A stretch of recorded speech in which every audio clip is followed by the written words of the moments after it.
নমস্কাৰ, আপোনালোকে চাই আছে ডিজি ইনফো আসাম চেনেল। যে মুখ্যমন্ত্ৰী আত্মনিৰ্ভৰ আঁচনিৰ যি ফাৰ্ষ্ট ফেজৰ যি ইণ্টাৰভিউ আছিলে, ইণ্টাৰভিউ ইতিমধ্যে শেষ হৈছে। শেষ হোৱাৰ পিছত এতিয়া ছেকেণ্ড ফেজৰ যিটো ইণ্টাৰভিউ ইতিমধ্যে ষ্টাৰ্ট হৈছে। যি 16 আগষ্টৰ পৰা ষ্টাৰ্ট হৈছে, সেইটো আপোনাৰ 5 ছেপ্টেম্বৰলৈকে এই ইণ্টাৰভিউ আপোনালোকৰ হ'ব। এতিয়া এই 5 ছেপ্টেম্বৰৰ ভিতৰত আপোনালোকে সকলোৱে ইণ্টাৰভিউ কমপ্লিট কৰিব লাগিব। তাৰপিছত আপোনাৰ যিটো 30 ছেপ্টেম্বৰ আছে, ইয়াৰ মাজতে এই 30 ছেপ্টেম্বৰৰ পৰা আপোনালোকক টকা প্ৰদান কৰিব।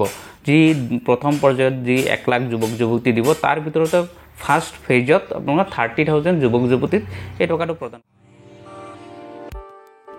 আত্মনিৰ্ভৰশীল অসম অভিযান, এই স্কিমটোত আমি 2 লাখ টকা কৰি এজন নিবনুৱা যুৱক যুৱতীক নিজৰ উদ্যোগ স্থাপন কৰাৰ বাবে আমি সহায় কৰিম। এনেকুৱা এটা আঁচনি আছিল।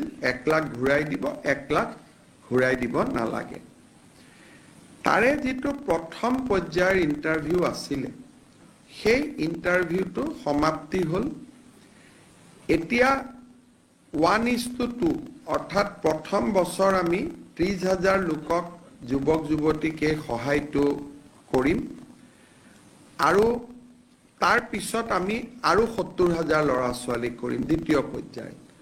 প্ৰথম পৰ্যায়ৰ যিটো 30,000 ল'ৰা ছোৱালীক আমি সহায় কৰিম, তেওঁলোকৰ জিলা পৰ্যায়ৰ ইণ্টাৰভিউ 16 আগষ্টৰ পৰা আমি আৰম্ভ কৰিম, আৰু 5 ছেপ্টেম্বৰত আমি এই ইণ্টাৰভিউটো সমাপন কৰিম।